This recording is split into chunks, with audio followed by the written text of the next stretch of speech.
আসসালামু আলাইকুম, শুভ সকাল। সত্যপ্রকাশ আলোকিত সমাজ ইউটিউব চ্যানেল এবং জাতীয় পত্রিকা দৈনিক আজকে আলোকিত সকালে বিশেষ প্রতিনিধি আমি নওশিন চলে এসেছি শহীদ স্মৃতি বালিকা উচ্চ বিদ্যালয়। এটা আমাদের কটিয়াদীতে অবস্থিত, আমাদের কিশোরগঞ্জ জেলা এবং বনগ্রাম ইউনিয়ন।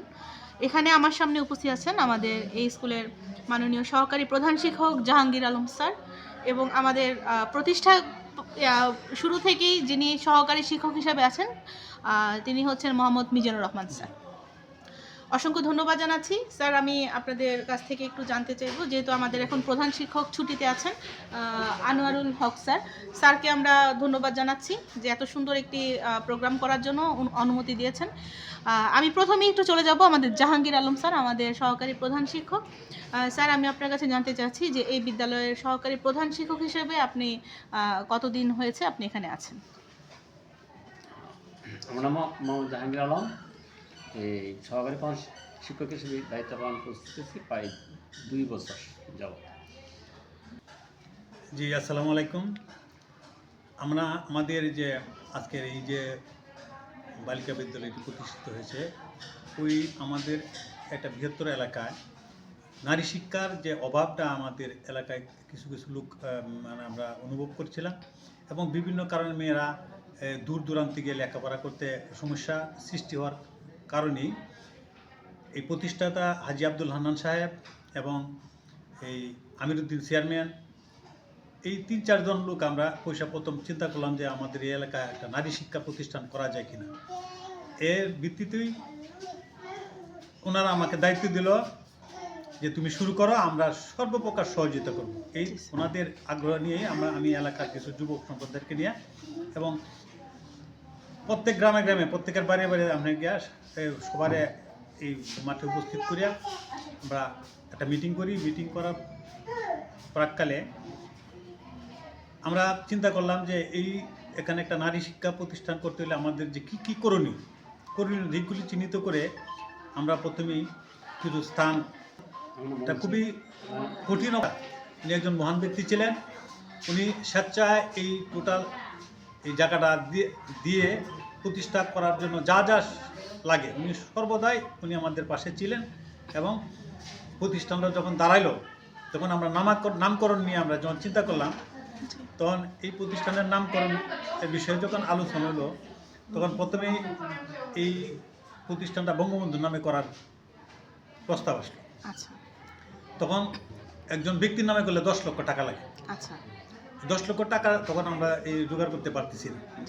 তখন আমরা কিশোরগঞ্জ গেলাম। কিশোরগঞ্জ যাওয়ার পরে আমাদের এই যে অ্যাডভোকেট মিয়া মোহাম্মদ ফেরদৌস এবং অ্যাডভোকেট এম এ আফজল, ওনাদের সাথে পরামর্শ করার পরে ওনারা পরামর্শ দিল যে সকল শহীদদের উদ্দেশ্যে করলে এর মধ্যে এই নামটাও থাকবে। তখন শহীদদের উদ্দেশ্য করলে আর টাকাটা ব্যক্তিগত কোনো টাকা দিতে হবে না, এবং যুগে যুগে যত শহীদ আসবে সকল শহীদদের স্মরণেই সব সময় থাকবে। আমরা যেন সকল শহীদদের অংশগ্রহণের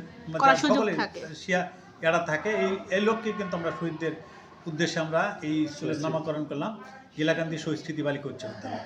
আমি এখন কথা বলবো আমাদের সহকারী মাননীয় প্রধান শিক্ষক জাহাঙ্গীর আলম স্যার। স্যার, আমি আপনার কাছে এই মুহূর্তে জানতে চাইব যে এই স্কুলটা আপনারা বিগত বছর ধরে সুনামের সাথে পরিচালনা করে আসছেন, ভালো ভালো রেজাল্ট দিয়েছে। তো এই স্কুল থেকে যারা সুনামের সাথে বের হয়ে গেছে, তারা বাংলাদেশে এখন কে কোন পজিশনে আছে? আমাদের প্রতিষ্ঠানটি কটিয়াদী উপজেলা বনগ্রাম ইউনিয়নে গিলাকান্দি গ্রামে অবস্থিত। এই প্রতিষ্ঠানটি আমাদের উপজেলা পর্যায়ে প্রতি বছরই ভালো রেজাল্ট করে চলে যাচ্ছি। এবং এই প্রতিষ্ঠান থেকে আমাদের অনেক ছাত্রীরা এই MBBS ডাক্তার হয়ে গেছে এবং জাপানে আমাদের ছাত্রীরা বাইরে আছে।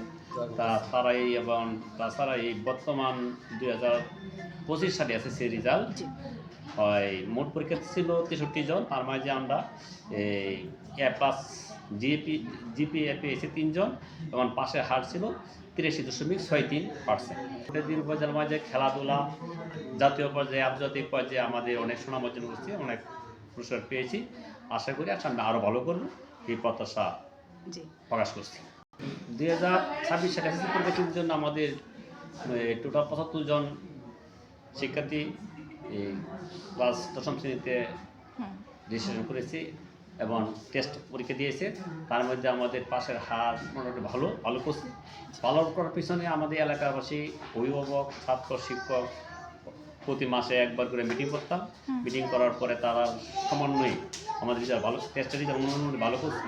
আশা করি এই বছর আমাদের রেজাল্ট এই 8 থেকে 10 জন পাস পাইতে পারে, এই আশা আমরা এমনিতে এক্সট্রা ক্লাস যে তারা করছে এটা কি মানে অতিরিক্ত ক্লাস করার লাগে আমাদের এই সংশ্লিষ্ট টিচার যারা আছে সাবজেক্টে তাদের দিনের মাধ্যমে আমরা অতিরিক্ত ক্লাস।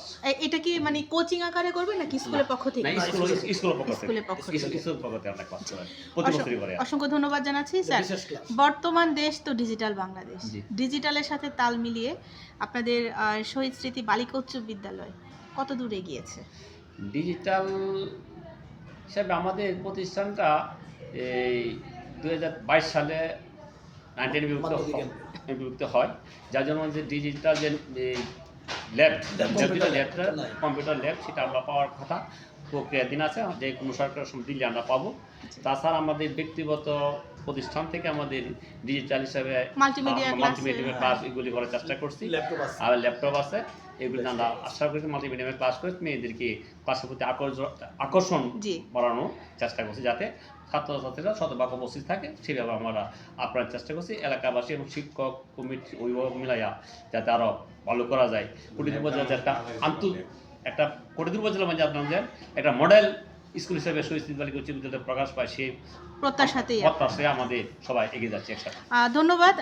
আমি স্যারের কাছে এখন জানতে চাইবো যে ডিজিটালের যেমন সুফল আছে আর একটু কুফল আছে, যে আমাদের বাচ্চারা কিন্তু টাচ মোবাইলের প্রতি আসক্ত হয়ে যাচ্ছে। সেই ক্ষেত্রে আপনারা আপনাদের মানে বাচ্চাদের কিভাবে এটা থেকে দূরে রাখার চেষ্টা করছেন? এই ব্যাপারে আমরা অভিভাবক প্রতি ক্লাসের অভিভাবক নিয়ে আমরা মিটিং করছি, অভিভাবক কমিটি শিক্ষক নানা মিটিং করার পরে আমাদের এদিকে মেয়েদেরকে অভিভাবক বোঝার চেষ্টা করছি, যাতে মেয়েরা যাতে মোবাইলের প্রতি আসক্ত না হয়, তাতে একটু দূরে থাকে এবং সামান্য সময় বিশেষ প্রয়োজনে যাতে ব্যবহার করে, তাদের সবসময় মোবাইল ব্যবহার না করে সেই দিকে। এবং স্কুলে যাতে আনতে না পারে। আমার স্কুলে মোবাইল আনে না, কিন্তু স্কুলে মোবাইল এগুলি নিষেধ। প্রতিষ্ঠানে প্রতিদিনই অ্যাসেম্বলি হয়, তখন নৈতিকমূলক কিছু বাক্য আমরা পাঠ করাই।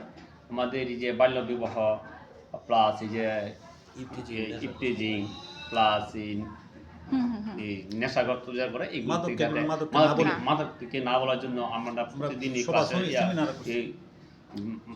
মাঠ পর্যায়ে যেমন অ্যাসেম্বলি ময়দানে এগুলো বলি এবং ওই তাদের সাথে